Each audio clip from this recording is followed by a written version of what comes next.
قرآن مقدس میں امام ربانی مجدد الثانی رحمۃ اللہ علیہ مکتوب عاشی میں لکھتے ہیں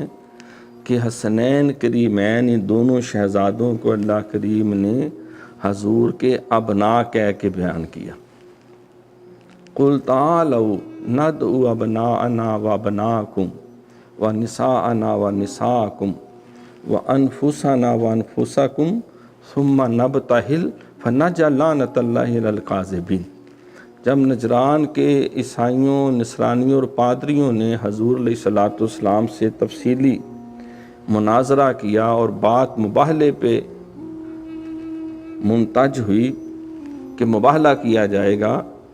دونوں گروہ ایک کھلے میدان میں آ جائیں گے اور ایک دوسرے کے لیے اللہ کی بارگاہ میں گڑ گڑا کر دل و جان سے بد دعا کریں گے کہ اللہ جو جھوٹا ہے اس کو ہلاک کر دے، جو سچا ہے اس کو قائم دائم فرما۔ تو قرآن مقدس میں اللہ تعالیٰ نے حضور علیہ الصلوۃ والسلام کے ذریعے یہ حکم پہنچایا گیا،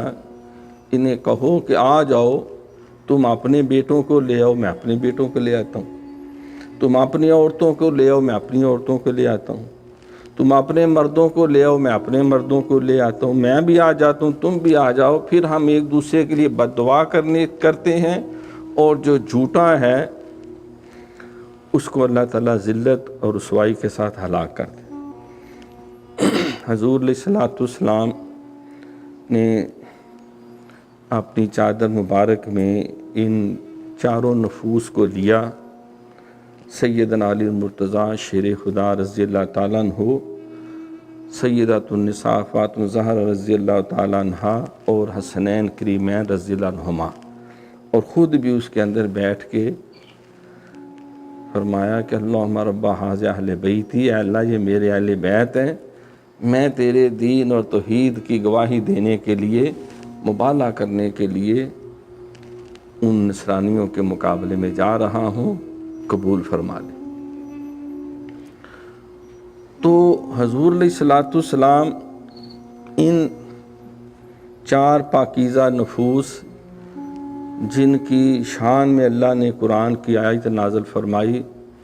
کہ انما یرید اللہ لیذھب عنکم الرجس اہل البیت ویطہرکم تطہیرا، جن کو تطہیر کی سند اللہ کریم نے عطا فرمائی۔ حضور علیہ الصلوۃ والسلام